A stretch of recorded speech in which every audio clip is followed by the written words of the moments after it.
pleasant day to all our televiewers from Luzon, Visayas, and Mindanao. And we also have our viewers from abroad. Shout out sa ating mga kababayang OFWs. Ako po si Direk Lodge at ang aking partner na si Direk JP. Hello, kamusta po kayong lahat at welcome po sa Go Pinoy TV. Para sa kaalaman ng lahat, ang Go Pinoy TV is part of an advocacy project with the same title, Go Pinoy, which aims to assist and support mga businesses sa kanilang promotional and marketing needs. Yes, and to help them further, we have components like this advocacy TV show, we have the mentoring program with the business advisors, and an online platform.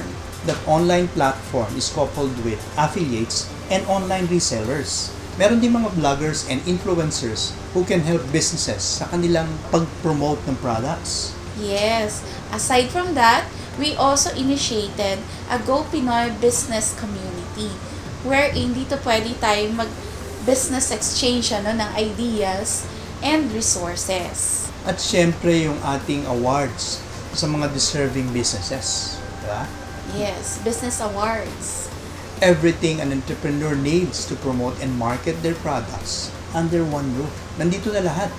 Actually, kaya din nag-start yung ating project na Go Pinoy is because yung effect ng pandemic sa mga businesses.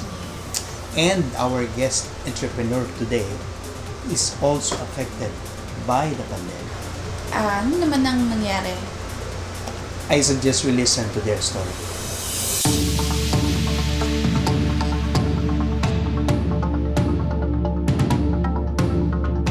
Actually, this business is co-owned by me and my siblings. My sister, during the pandemic, she was one of the unlucky ones who became unemployed due to COVID. And through those months, we had a lot of free time during quarantine. And we figured that the demand for food deliveries increased, at least within our area.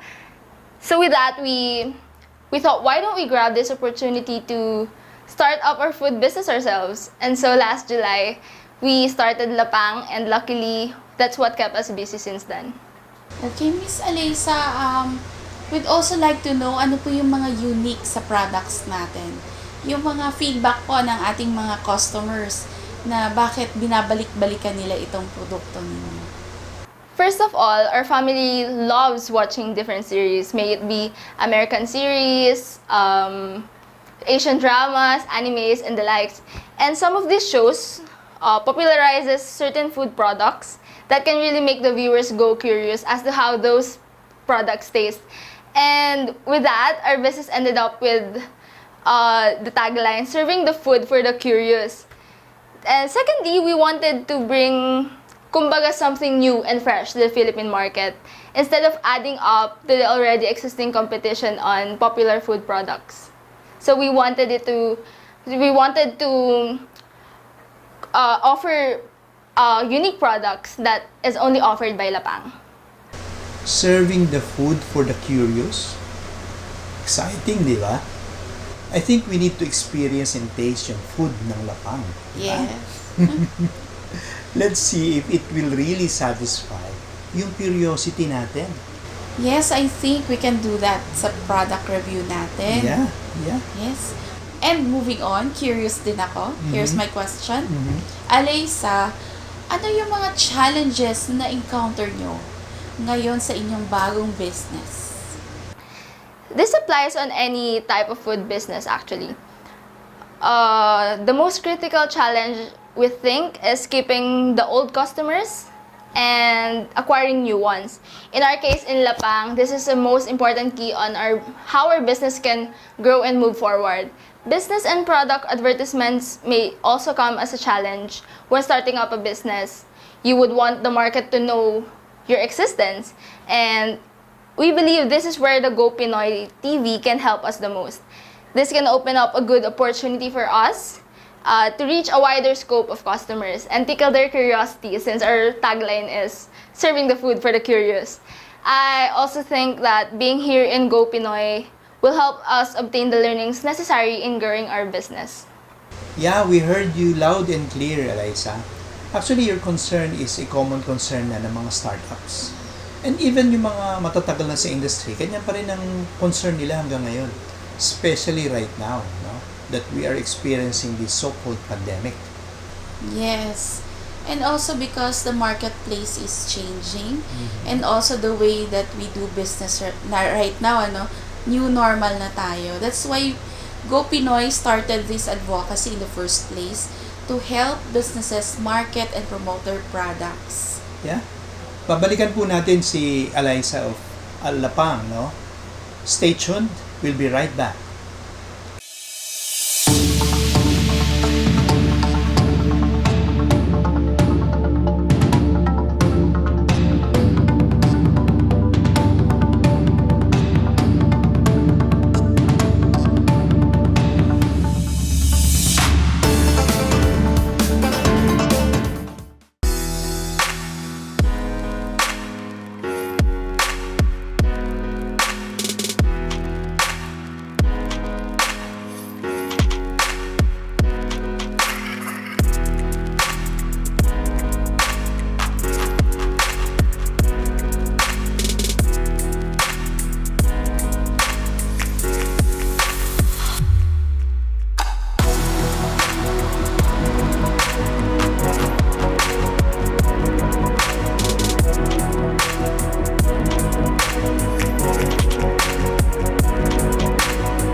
kasal sila at ang legal wife ay kailangan ng support from his husband. So ito po ang pwede nyo maging recourse para sa kaalaman natin mga seafarers.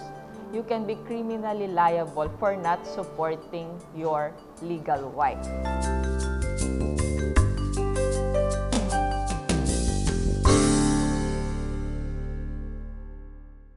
Stressed ka ba? Have you tried unwinding in a farm? Eh yung pagtatanim ng halaman at gulay to relax.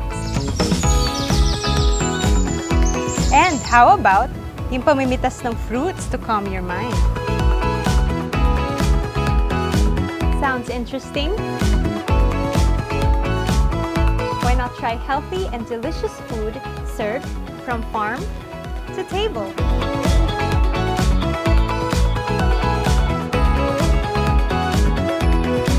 And you may also consider ang pag-aalaga ng mga hayop tulad ng hogs, chicken, ducks, goats, different birds, at marami pang iba.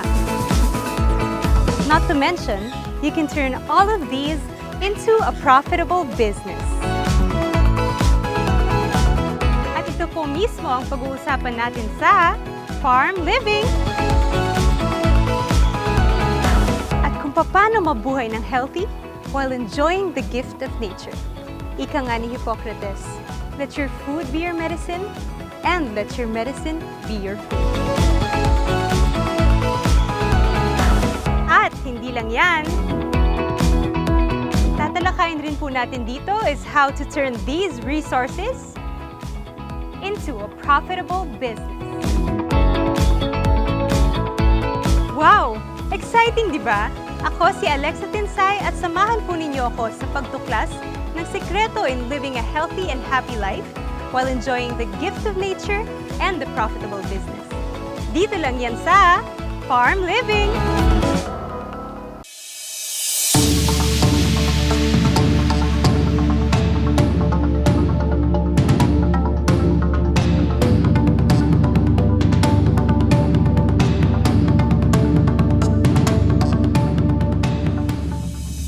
Okay, we're still here with Aleissa of Ppang, and our next question is, what advice can you give sa mga kapwa nyo entrepreneurs on dealing with challenges and things that they might encounter in doing business? Don't be afraid to experiment on new things. We all know that in life, there's always a risk attached to every decision that we make.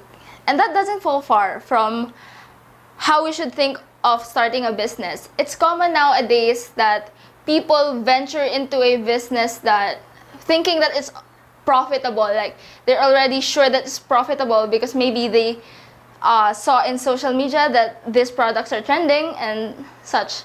And so that it's good to have footsteps that you can follow, but you should also keep in mind that if they go down, your business will probably go down as well. So it's better to take the first step yourself, pave your own way to your own success. Every business has its risk. There will be ups and downs for sure, but I'm sure you can always find a way to go around those challenges. Alright, thank you Aleissa for sharing your experiences and insights sa ating mga televiewers. Thank you very much, Aleissa. Till next time. And now, we have an update sa ating correspondent from Rizal. Nelson, pasok! Thank you, Direk! At dahil sa dulot ng pandemya na kinakaharap natin ngayon, maraming businesses ang sinubok nito, maliit man o malaking negosyo. Dito sa bayan ng Teresa Rizal na dati ay dinurumog ng maraming tao, mapapansin natin na paunti-unti ang mga namimili rito. Subalit, hindi pa rin mawawala ang haba ng pila sa ibang pamilihan. Isa na rito ang grocery store sapagkat dito na natin mahanap at mabibili ang halos lahat ng pangangailangan natin sa pang-araw-araw.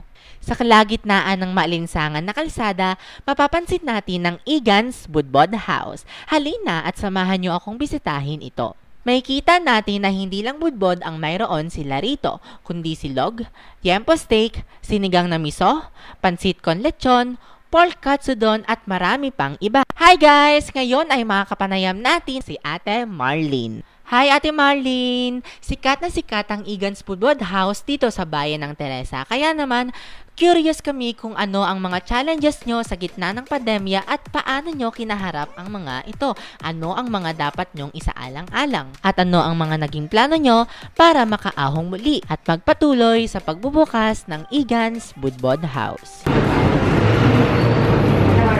Noong March. Tapos kailan po siya nagbukas ulit? August. Ilang buwan din mo siya nagsara.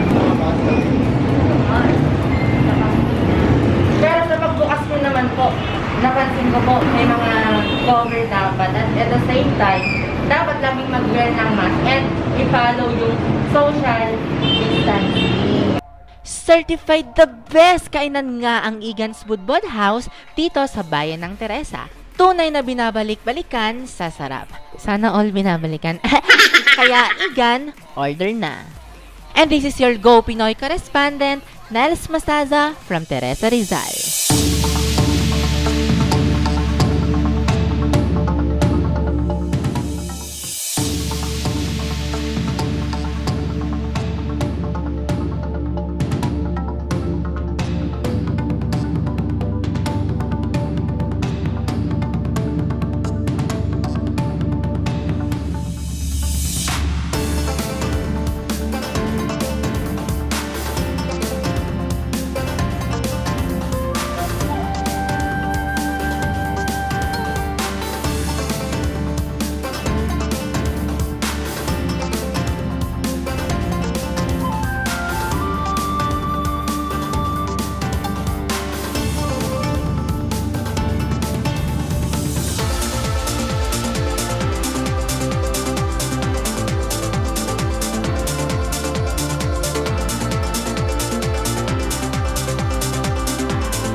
kasal sila at ang legal wife ay kailangan ng support from his husband. So ito po ang pwede nyo maging recourse.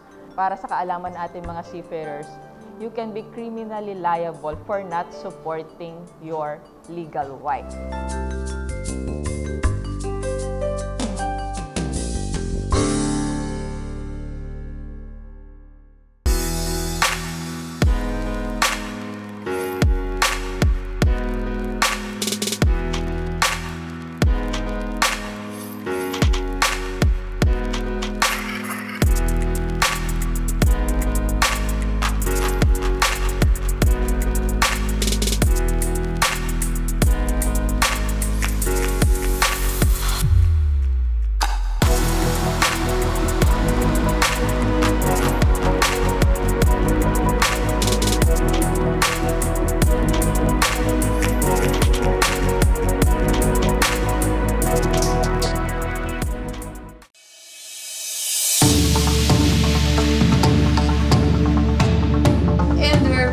Welcome muli sa Go Pinoy.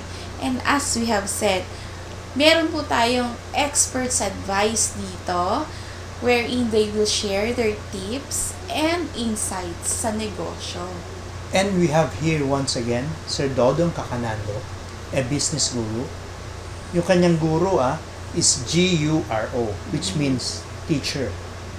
Well, let's listen to Sir Dodong Cacanando as he talks about calamities will come, whether we like it or not.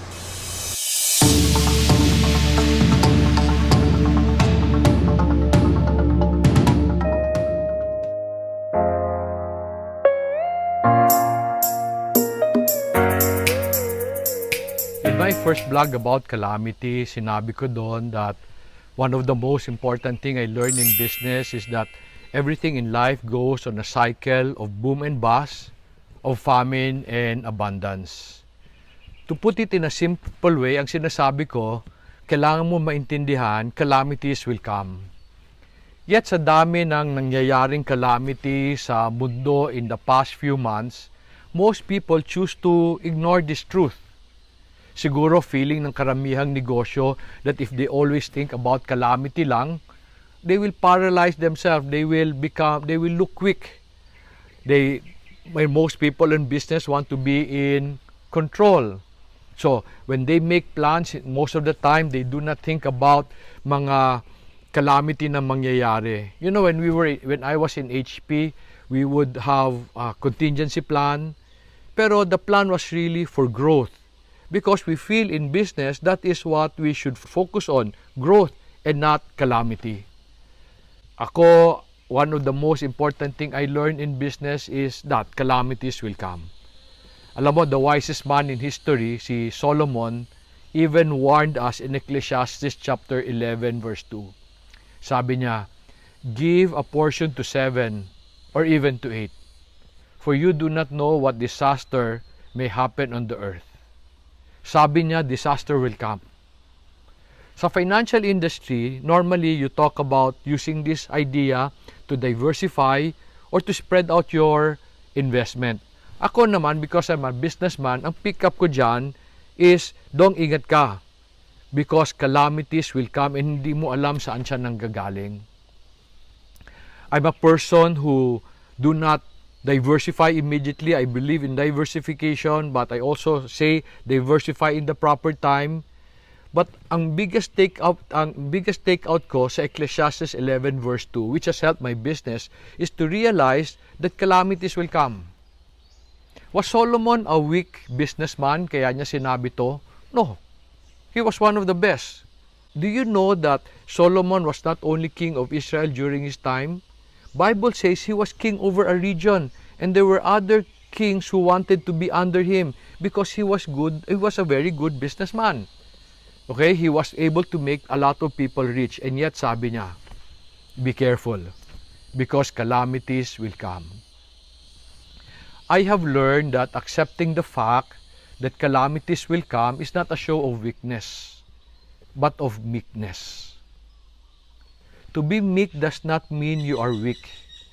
To be meek is just to recognize that there are things we cannot control or we cannot change. that many things in nature needs to be respected. So we need to work around it. We need to work around them, not against them. So when I make plans today, I consider the possible calamities that will come and use them to prosper the business. Pwede ba yun? Can you really use calamity to prosper a business? I developed my approach from the things I learned from some of the great men in the Bible who went through calamities. And these men were able to prosper in the middle of great famine. You know, the Bible will show you that almost all the great men of faith went through great calamities. But the great stories that I learned from was Genesis 12, when Abraham experienced severe calamity, in Genesis 26, when his son experienced another great famine. But the greatest famine the Bible talks about was experienced by a man named Joseph. And I guess you know that, di ba? 7 years of abundance came. After that, 7 years of famine came after. And yet, Joseph was able to make Egypt richer when the calamity came.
kasal sila at ang legal wife ay kailangan ng support from his husband, so ito po ang pwede nyo maging recourse. Para sa kaalaman natin mga seafarers, you can be criminally liable for not supporting your legal wife.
So from this story, I was able to develop strategies in my business which I hope I can share with you in the next few vlog. And ang totoo ho, we have been growing only because we are good in surviving calamities. Let me share with you some of the things I discovered in the story of Abraham, Isaac, and Joseph. When a severe famine came during the time of Abraham, God told Abraham to go to Egypt to take refuge. However, when that happened to Solomon, sabi ni God, you stay put. You stay where I want you to stay. And God asked him to stay in Philistine, in the land of their enemies. And then kay Joseph naman, when the famine was finally over, in Genesis 50, you know, Joseph made a conclusion. Sabi niya that he told us, telling his brothers that he realized that the reason why he was in Egypt, because God sent him there so that he can save many lives, including the lives of his family. Let me briefly show you how Isaac and Joseph prospered while they were in the middle of great famine. If you have a pen, you may want to take note of the verses that I will share with you so that you can read them for yourself, so that you can check kung totoo sinasabi ko. In Genesis 26, when everyone was moving to Egypt to take refuge, God told Isaac, you stay. And he asked them to stay in the land of their enemies, the Philistines. Let me just clear this. Iba ang Philistine sa Palestine. Palestine is a region that the British created when they were ruling the Middle East. Philistine naman in the Bible is a nation. Kalaban niya ng Israel. So, those are two different things. Okay? When God asked Isaac to stay in Philistine, there was also oppression from the local people because dayo siya. And yet, the Bible tells us that he prospered. Paano siya mag-prosper? In Genesis 26, verses 12 to 13, sabi doon, and Isaac sowed in the land and reaped in the same year 100-folds. The Lord blessed him. And the man became rich and gained more and more until he became very wealthy. Take note of what it said. Isaac sowed in the land. Where did he sow? In the land of famine. Because he sowed and worked, he was able to reap. And then sabi niya, because of his work, God blessed him. How did God bless him? God blessed him because he worked While the rest of the Palestinian nation then was paralyzed because of famine, Isaac continued to work hard. He was able to create an opportunity for himself. What opportunity was that? You see, kakain pa rin yung mga tao na sa Palestine noon eh. Sino papakain sa kanila? Sino nagtanim? So si Isaac was able to prosper because in the midst of in the middle of a calamity, opportunity still exists. And that is one of the things I will share with you in a future vlog. Parang kami. You know, we are badly hit by the lockdown of Cagayan and Bukidnon.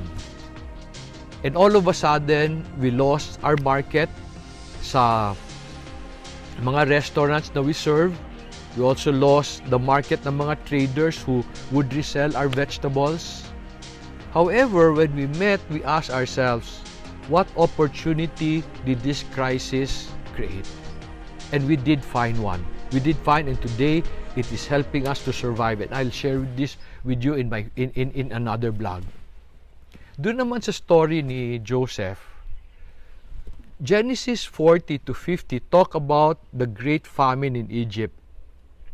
And it was revealed to Pharaoh and to Joseph. God told Joseph that 7 years of famine will come.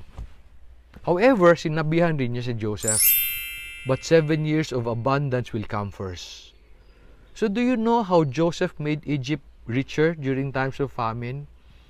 Joseph worked hard in the time of abundance and saved a lot so that he would be ready for the famine. Egypt became richer when the famine came because the rest of the world did not prepare for it. In fact, during the time of famine, Pharaoh got to own the whole of Egypt. Bakit? The Egyptians did not prepare so they had to sell their land for food. And I realized that Egypt won over the world, not through military might, but by just being prepared in the time of famine. Because sila lang ang may pagkain, they brought everybody under subjection because of food. Kami sa Moriah Farms, we have been growing only because we survived calamities. When we get a chance to learn how to survive to calamities, when the abundance come, we are always prepared. And yan ang kwento namin. I hope in the next few vlogs, I can share the things that we've learned para matulungan din kayo, so that we can take advantage of the calamity we are in. If you like what you are learning, if you'd like to learn more, subscribe to this channel, but more than that, can you share this blog to your friends? Baka matulungan natin sila. Whether you're an OFW or you're a Filipino here in the Philippines, all of us can take advantage of this crisis. And all of us can learn and prosper through them. So I hope to see you in the next vlog. Right, that's very true. Thank you po, Sir Dodong, for sharing with us a very meaningful message. Sir Dodong Cacanando will be sharing more insights and knowledge that he learned from his business sa mga next episodes natin. And for those entrepreneurs who have interesting stories, experiences, tips, and advice that could help other entrepreneurs, please contact us through our social media pages and mobile numbers flashed on screen. Alright, so that's all for now. Sana marami kayong napulot sa ating programa hanggang sa muli. Patuloy lang po tayong manalangin at magtiwala. Ako po si Direk Lodge. Ako naman si Direk JP na nagsasabing, Go Pinoy! Kaya mo yan!